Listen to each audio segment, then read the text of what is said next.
Karomah itu artinya kemuliaan. Kemuliaan yang diberikan oleh Allah kepada para kekasihnya. Kalau Allah itu kan salah satu sifatnya itu kan maha kuasa, bahkan kun fayakun. Jadi maka jadilah. Bahwa dalam Islam itu kan ada iman, ada ilmu, yang satu lagi ada akal. Nah, karomah ini memahaminya pakai iman dulu. Kalau khurafat itu sumbernya tidak jelas, seperti contoh Suster Ngeson, seperti Sundel Bolong, Nyi Roro Kidul, tidak jelas sumbernya dari mana, siapa yang ibaratnya yang ngomong begini.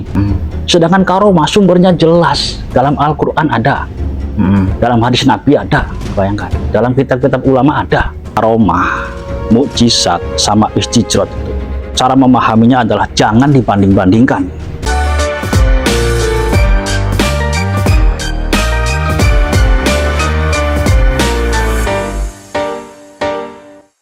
Assalamualaikum warahmatullahi wabarakatuh.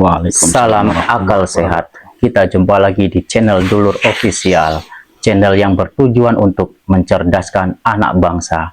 Baik, untuk tema kali ini kita akan membahas mengenai karomah, di mana masyarakat kita sangat banyak yang membincangkan masalah karomah ini. Ada yang pro dan ada yang kontra. Maka dari itu kita akan membahasnya bersama narasumber kita, Abdul Rozak. Baik, Abdul Rozak, di masyarakat kita ini sangat banyak yang membincangkan mengenai karomah. Ada yang pro dan ada yang kontra. Maka dari itu, kita mendiskusikannya. Menurut pendapat Bang Rozak, apa itu pengertian karomah? Waalaikumsalam warahmatullahi wabarakatuh. Bismillahirrahmanirrahim. Jadi begini ya, saya terangkan dulu hal-hal dasarnya ini sebelum saya bahas ke yang lebih penting. Bahwa seluruh kesalahan itu titiknya berpusat pada pikiran. Jadi kalau orang itu salah berpikir, maka dia juga salah akan memahami hal apapun, termasuk hal karomah. Makanya berpikir itu harus pakai metode. Ada metodenya yang kira-kira runtun, logikanya runtun, masuk akal, logis, rasional. Karena setiap yang rasional atau yang sehat akalnya itu pasti sesuai dengan kebenaran. Itu dulu dasarnya, itu pasti sesuai. Tidak mungkin antara akal sehat dengan kebenaran itu bertentangan, itu tidak mungkin. Jadi pasti sesuai, itu hal dasarnya itu. Nah, masuk ke pembahasan tadi, apa itu karomah? Karomah itu artinya kemuliaan. Kemuliaan yang diberikan oleh Allah kepada para kekasihnya. Jadi karomah yang terjadi pada para wali ataupun mukjizat yang ada pada diri para nabi itu karena Allah menghendaki. Allah yang berkehendak, bukan orang yang berkehendak, bukan manusianya. Berarti orang ini tidak bisa meminta karomah itu? Bukan tidak bisa meminta, dia tidak bisa memunculkan sendiri, nggak bisa. Itu atas kalau Allah yang menghendaki. Jadi karomah itu atas kehendak Allah, bukan kehendak orang. Iya, bukan. Baik, itu dulu diluruskan dulu loh. Kalau orang itu berpikir, wah karomah ini kehendak manusia, nggak masuk akal. Manusia nggak punya kekuatan apa-apa. La haula wala quwata illa billah, itu kan tidak ada daya dan upaya kecuali dari Allah datangnya itu. Nah, bisa nggak karomah ini diilmiahkan? Bisa. Contohnya seperti ini.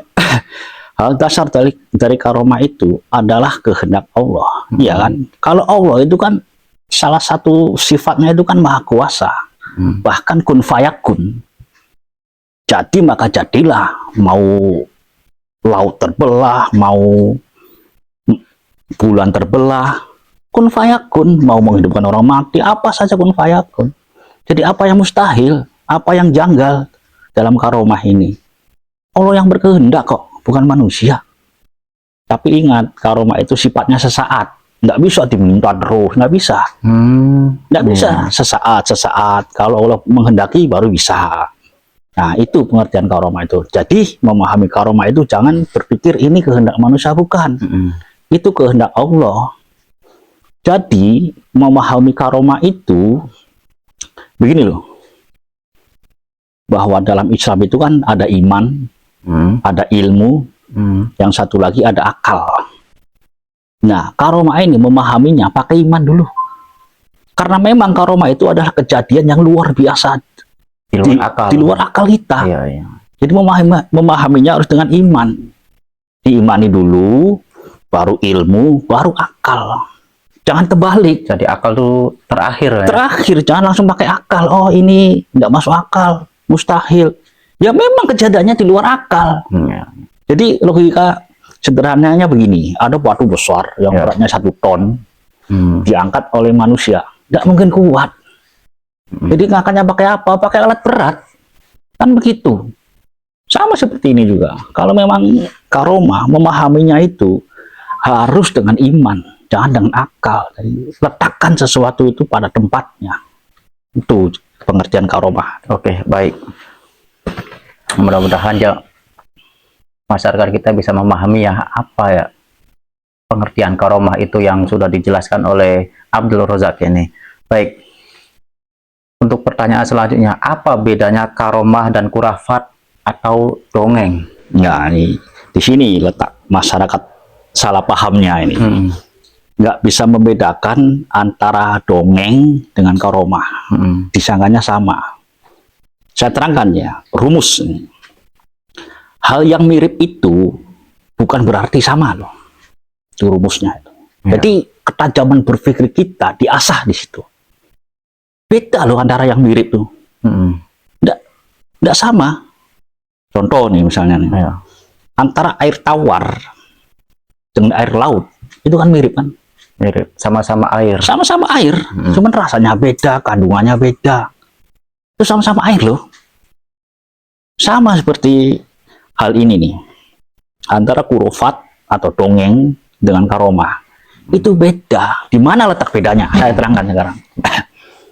Kalau kurofat itu sumbernya tidak jelas, seperti contoh Suster Ngeson, seperti Sundel Bolong, Nyi Roro Kidul, tidak jelas sumbernya dari mana, siapa yang ibaratnya yang ngomong begini, tidak jelas kan. Sedangkan karomah sumbernya jelas, dalam Al-Quran ada.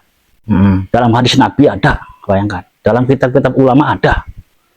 Kadang pemikiran seperti ini nih, pemikiran orang Barat. Orang-orang liberal, sekuler, orientalis.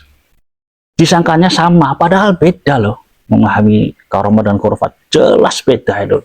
Yang satu sumbernya jelas, yang dua ini hanya dongeng. Nggak jelas sumbernya dari mana.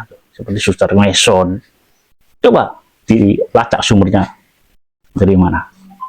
Nah, itu bedanya antara karomah dengan kurufat. Jadi yang mirip itu jangan dianggap sama. Itu rumusnya. Iya. Jadi poinnya udah bisa ditangkap. Antara bedanya karomah dan kurafat atau dongeng itu dia mirip, tapi tidak sama. Tidak sama. Kebanyakan berpikir orang karena kurangnya ketajaman pikiran di situ. Ya. Masyarakat itu. Jadi poinnya udah bisa ditangkap. Baik.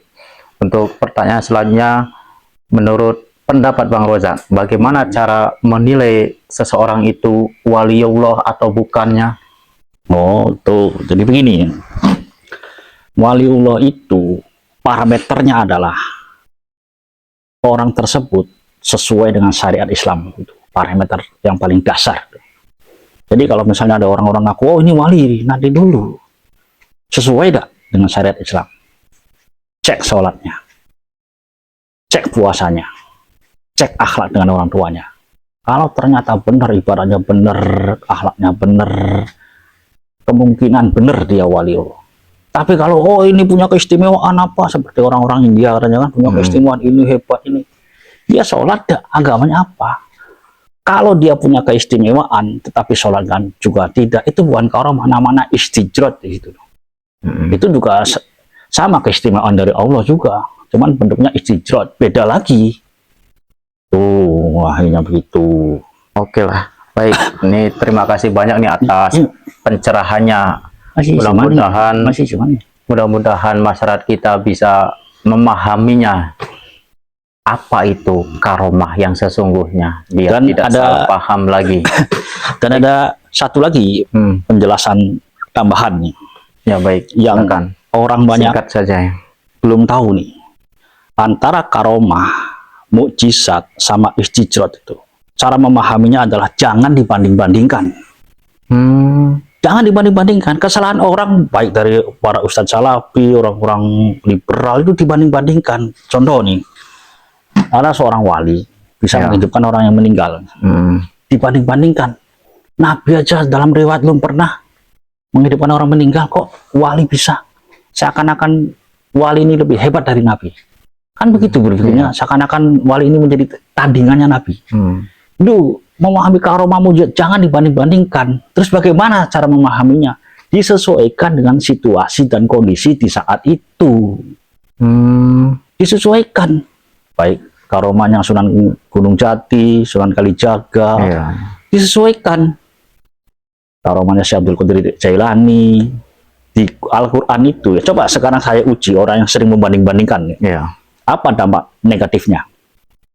Dampak negatifnya ketika karomah dibandingkan dengan mujizat, akhirnya terjadi kesalahan berpikir. Contoh misalnya, di dalam Al-Quran itu ada kisah Ashabul Kahfi. Ashabul Kahfi itu seorang wali loh, bukan Nabi. Mereka itu tidur sampai ratusan tahun, bayangkan. Nah, orang yang tidak paham dibandingkan, Nabi saja belum pernah tidur ratusan tahun, kok saya akan lebih hebat dari Nabi? Sesat akhirnya berpikirnya kan? Karena dibanding-bandingkan, loh, tidak semua hal itu bisa dibandingkan. Ada aturan, ilmu perbandingan itu ada. Baik. Ada satu lagi di Al-Quran itu seperti Ibunda Maryam, tuh kan? Ibunya Nabi Isa. Itu bukan Nabi, wali, orang yang taat. Karomah itu kan diberikan kepada orang yang taat. Bayangkan, Ibunda Maryam itu tiap hari dikasih makan langsung oleh Allah loh. Langsung ada di mikrobnya itu. Kemudian kalau kita pakai cara berpikirnya para ustadz salafi misalnya, Nabi aja belum pernah begitu dikasih makan. Bahkan dalam riwayat Nabi kadang lapar, diganjal sama batu, ada kan riwayat gitu. Nah, seakan-akan Ibunda Maryam lebih hebat dari Nabi, seakan-akan lebih mulia dari Nabi, seakan-akan jadi tandingannya Nabi. Sesat kan akhirnya kan? Pemikiran seperti itu tuh sumbernya dari orang Kristen kalau ingin tahu. Bisa sesat kalau dibandingkan, karena memang tidak perlu dibandingkan. Cara memahaminya adalah disesuaikan dengan situasi dan kondisi di saat itu. Orang Kristen sering membanding-bandingkan kan? Nabi Isa bisa menghidupkan orang mati. Nabi Muhammad dalam riwayat nggak pernah menghidupkan orang mati. Berarti ini lebih hebat dari Nabi Muhammad. Nabi Isa terlahir tanpa bapak.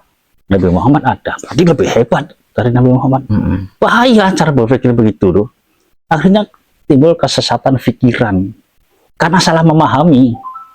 Jadi memahami karomah ataupun mukjizat ataupun istijrat itu disesuaikan dengan situasi dan kondisi. Kalau misalnya mukjizat itu terjadi pada para nabi, kalau misalnya karomah terjadi pada para wali, kalau istijrat terjadi pada orang yang Allah tidak sukai. Itu penjelasannya. Oke, terima kasih banyak nih atas waktunya Bang Roza. Mudah-mudahan masyarakat kita atau yang menonton video ini bisa dapat tercerahkan agar tidak salah memahami lagi apa itu karomah. Baik, untuk pembahasan kita kali ini kita akhiri sampai di sini saja. Mudah-mudahan semua yang nonton video ini bisa memahami dengan akal sehat. Assalamualaikum warahmatullahi wabarakatuh. Waalaikumsalam warahmatullahi wabarakatuh.